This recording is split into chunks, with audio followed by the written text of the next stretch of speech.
more questions? If not, we answer this first of all, the first two questions. Now, the simple question or answer, the first question is that how different is this national infrastructure, quality infrastructure, different from what Sun does today? Sun sets the standards, and that's all it does. It sets the standards across all sectors and ensures that these standards are met.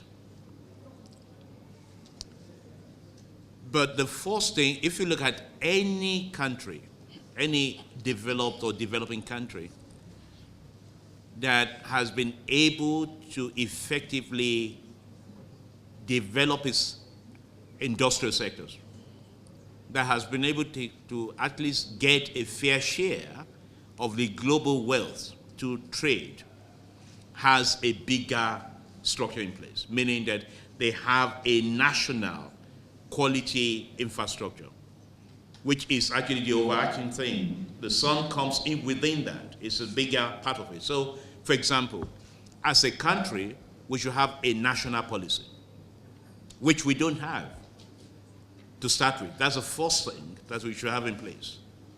The second thing, there are other things that will support the work Sun is doing today. For example, the work of the fact that we need accredited laboratories. If we don't have those accredited laboratories, there's no way we can test and check the quality of the products and services we produce in this country. So our products and services will always be less, will not meet with international standards, which means that for the Nigerian consumer, they will not get good value for the money they spend. For the country and the traders, it means that they cannot export their goods outside the country and get a fair amount for the work they do. So, and most countries have accredited laboratories in their country to test what you're exporting to their countries to make sure that they meet with their standards. If they don't meet with their standards, they reject your exports. So the experience we've had is that most of our products, even under AGOA, for example, United States, they are rejected. Because they are rejected, they have to be thrown away, destroyed, or returned back to the country. So there's significant losses to the exporter, and we're not getting our own fair share of the trade. And also goods coming to the country must meet with our own standard. But in order to do this, you need to have the NAB, the National Accreditation Board, approved, so that anywhere in the world, it is recognized as part of that international organization. When you have that, then that board has the credibility to accredit the laboratories here, and then the laboratories now will be strong enough to look at those products and make sure that they meet with quality. But the starting point is the NAB. And the National Steering Committee, which we have just inaugurated today, their job is to put in place the first National Accreditation Board that will set all this and make this happen. So we have been producing things, in some cases meeting standards, in most cases not meeting standards. This will ensure that going forward, once it's in place, that we meet with international standards in what we produce, what we sell to local consumers so they get good value for money, and what we export. You remember that this is a fundamental, major part of the Nigerian Industrial Revolution Plan, which the president launched in February. We say it's the most robust, the most comprehensive industrial plan Nigeria has ever had. Because it's not just focused on areas where we have competitive and comparative advantage. It's also focused on enablers that will ensure that we are competitive.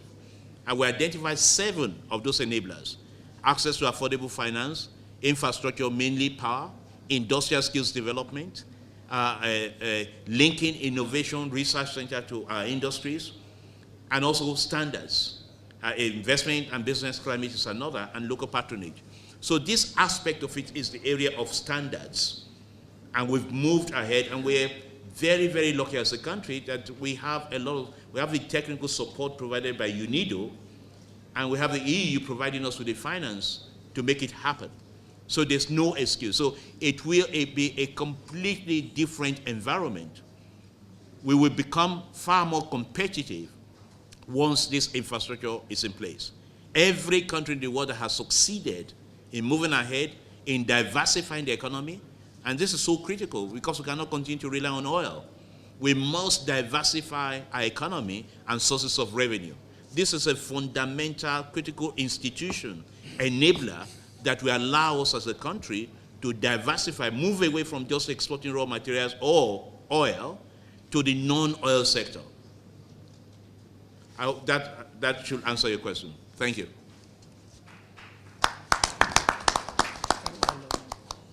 Hello, my name is Sumana Kazim from this day. Sumana Kazim from this day. So I want to know where the board will get its fund from. Where? The board.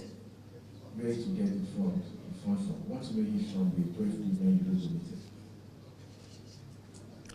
EU, do you want to talk about all your orders? Okay.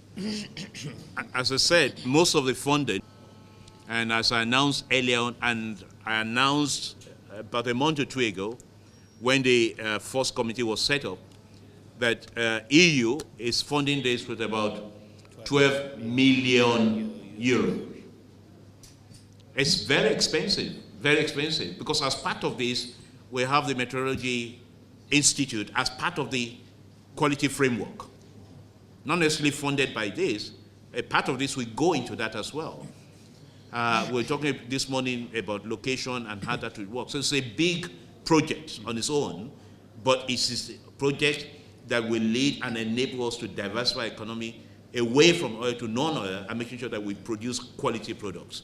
Let me ask EU or UNIDO to talk a bit about the funding. Thank you very much. The funding, the overall funding for the program is, the overall funding for this program, that's the national quality infrastructure for Nigeria, is 12.08 million euros. And the money has been provided by the European Union. UNIDO is a technical partner implementing that program, and we have 5 major areas which by the end of the 4-year program that we have will be in place. We will have in place a national quality policy, which the Honorable Minister made mention of, and we've been working very closely with partners, some of your organizations in this room, particularly SON, and we are very much advanced with that, and we are doing consultations now in all the 6 geopolitical zones to have input from people and companies in those areas. Second, by that end of the program, we would have established a national accreditation board. And this is what this particular steering committee is supposed to do, and they will be supported to reach that objective. The third is the development of a National Meteorology Institute. A National Meteorology Institute, unfortunately, does not exist at this moment in Nigeria. And that is a major part for industrialization, without which the minister spoke about the Nigerian Industrial Revolution Plan will not actually meet its objective. So that's why we are working on that. The next area that money will be used for is to empower the private sector and conformity assessment bodies to participate within the national quality infrastructure framework. And then the 5th area is to provide improved capacity of the Consumer Protection Council to be actively involved in training and consumer awareness on issues of quality and consumer protection. So you see, we have listed 5 points that this project is addressing, and those are what we call the missing link within the national quality infrastructure. By the time all of these 5 are in place, one of the enablers within the NRRP would have been achieved. The Honorable Minister told you that in the NRRP, we have identified sectors and enablers to be competitive in our industrialization drive. Thank you. And I must say that it's such a big project and so important that this is not, we not only support Nigeria, but we support our ECOWAS brothers and sisters. Yes, yes. The Commissioner for Industry for ECOWAS is here with us. They have a quality program as well, but this is something that we are very keen on promoting regional economic integration. We are very keen, and we take leadership position to make sure that we increase our regional trade, starting with West Africa, ECOWAS, and of course Africa. This will make this a lot easier and facilitate the growth of the regional trade within ECOWAS, first of all, and within Africa. Yeah, I think Frank would want to add. Yeah, thank you very much. This level of engagement with our National Quality Infrastructure Project is unrivaled by several of other kind of support that the EU is providing in Nigeria. He's quite hands-on.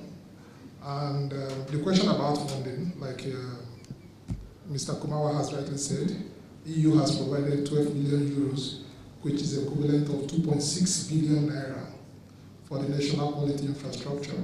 And he has itemized 5 key result areas that the project will achieve within the next 4 years. But you can also see that the achievement of the National Accreditation Board has a target of less than that period. That shows you the urgency with which the government is trying to put this in place. But EU, as a funding organization, will never take away the responsibility of government. The government of Nigeria has responsibility to fund their projects.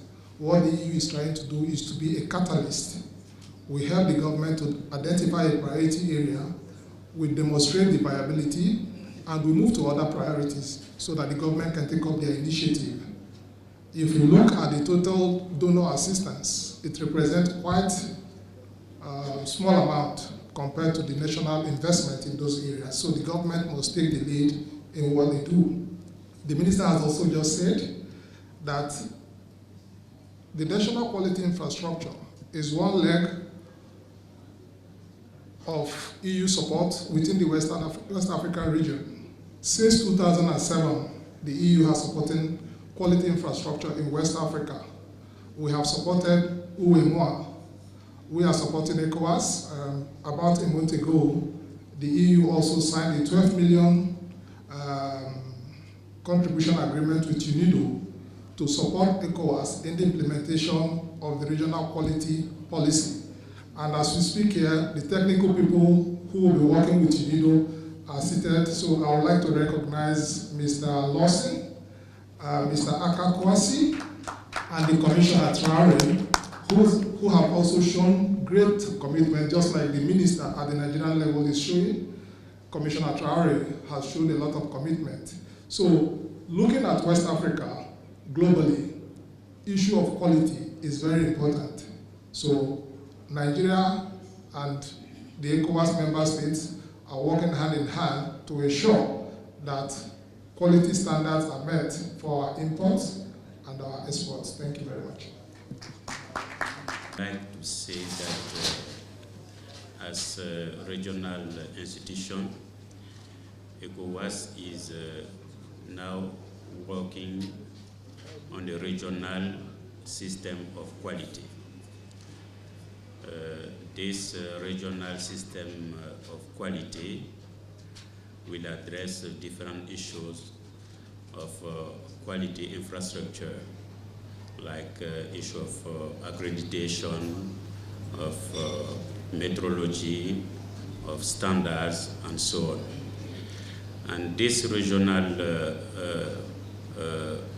infrastructure will be based on national systems. This regional system will provide community services to national system and boards. And I would like to commend the government of Nigeria by initiating this program with UNIDO. It will be one of the lead of this regional system we are putting in place. We are also working with UNIDO in this matter with the support of EU. And we are working also with one of the most important agencies in the world in the area of metrology is PTB. I received yesterday the representative of PTB in my office, and I was surprised to know that the PTB has 150 years of life. You can make the link with the development of Germany and the length of life of this body. That's to support what the Honorable Minister was saying. The issue of quality is extremely important in our industry development. It will enable us to export more, to access different markets, but it will also enable us to rise the level of exchange between regional members. Thank you very much. Thank you so much. I think that brings an end to the press conference. We'll have photographs now, and while I'd like to please call on members of the steering committee to please come. Get with the laptop.